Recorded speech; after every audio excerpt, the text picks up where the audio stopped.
Good afternoon, everybody, and I'm here with Jeffrey Smith. If you don't know Jeffrey Smith, you should know Jeffrey Smith. Jeffrey Smith is the leading advocate to help to support your family against GMOs. So if you don't understand about GMOs, you're not going to want to miss our show coming up next Thursday, October the 17th at 3 p.m. Pacific Standard Time. Jeffrey's going to be talking about something that you don't know about GMOs. That's right, something new that's coming. But what we're asking right now, when we do the show, we'll also be putting it up on Facebook and Instagram. Okay, understand something. When it comes to something like Jeffrey's doing, there's no government support. There's only support from people such as yourself. So Jeffrey has a whole team of people that work for him. So this is going to have to be downgraded because people, I understand this, I understand everybody's caught up in their family stuff, caught up in their lives, but understand something, GMOs go in and you don't know it, they get into your food, and when they go into your body, they mutate things, they change things. That's why it's called genetic modification, and you don't like what it's going to be doing to you. Jeffrey?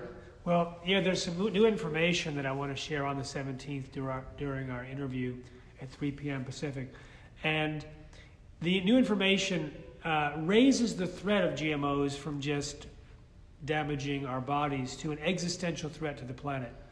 I'll also talk about the damage to the bodies because I have to do my job. For 23 years, I've been talking about the health dangers of GMOs, and we now have 46% of Americans saying that they are preferring non-GMO food for health reasons. So our message has gotten out big time to over 150 million people in the United States and people all over the world.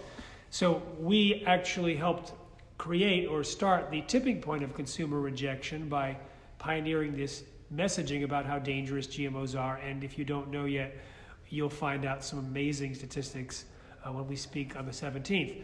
However, I will be introducing something that even if you've watched me for years, decades, then you probably don't know this new, absolutely incredible existential threat, which may be one of the worst ones on the planet, and we have to mobilize right away. And so it's not going to be bad news because we're coming on the basis or the wave of success.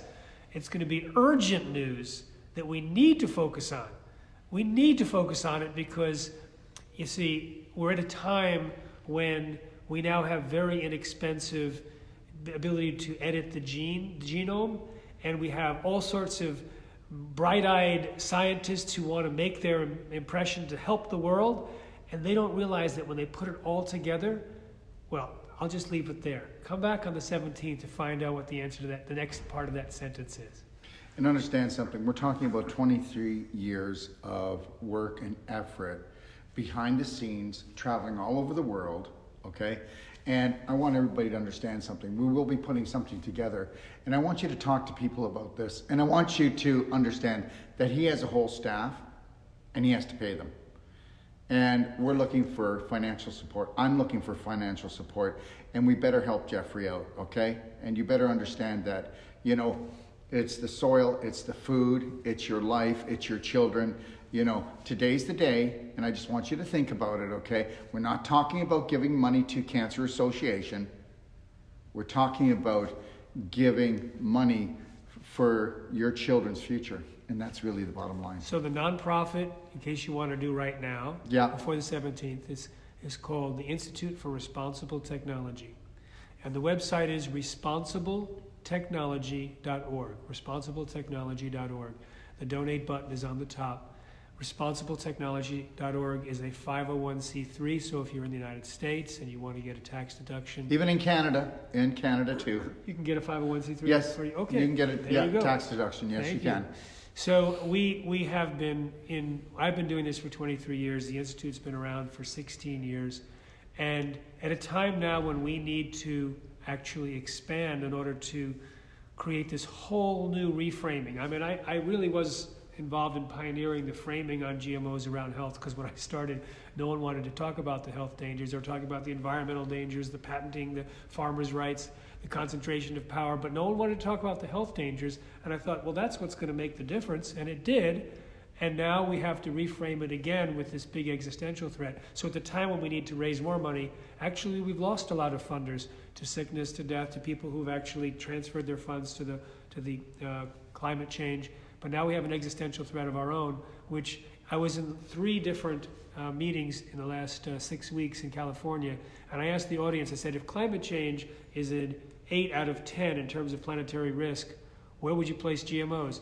I was surprised to find out that the majority of the audience placed it above climate change, and that the ability to do harm was greater, and that's actually, in my opinion, true. So we're going to talk about that and what we're going to be doing with your donations and support to protect all living beings and all future generations. And just get this, Darryl, in the past, humans did not have the ability to help protect all living beings and all future generations, because there was no technology that could damage all living beings and all future generations.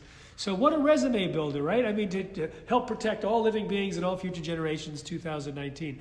And it's actually an interesting thing where it's our opportunity in this generation. We can consider it a duty, we consider it a responsibility. Let's consider it an opportunity where we now have the ability to wreak havoc. So we need to take the steps for protection, protecting not just humans, but all living beings. And we're in a situation where we can pull it off. We can pull it off, and you'll find out on the 17th what kind of information we have to work with so far. It's all about respect. It's all about honor. And think about it. And please tell them the website again. Sure. So you can go to responsibletechnology.org, and there's a donate button up at the nav bar on the right. And we have lots of information about the health dangers of GMOs. We have Pets and GMOs campaign. We have a Stop the Spray of Roundup campaign. We have ways to help people eat healthier with non-GMOshoppingguide.com.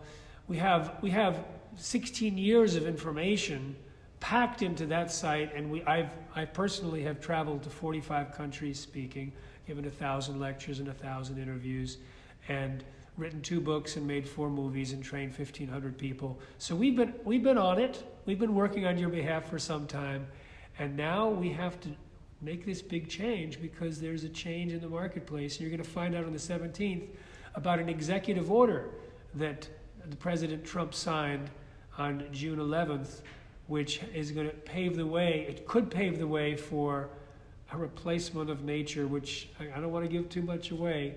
Catch us on the 17th. Please let everybody see this. And just so you know, okay, I'm going to do my part too. That's why I've already donated $500 to the cause. All right, I'll give 500, you give 50. Let's keep going on like this. So it's not like I'm asking you to give money, because I'm going to give $500 to Jeffrey. And just think, if 100 of us gave $500, or if 1,000 of us gave $50. Do you understand? Okay, we're talking about something really important here, people. Thank you for joining us, and please join us next Thursday, 3 p.m. Pacific Standard Time, and understand something, all right?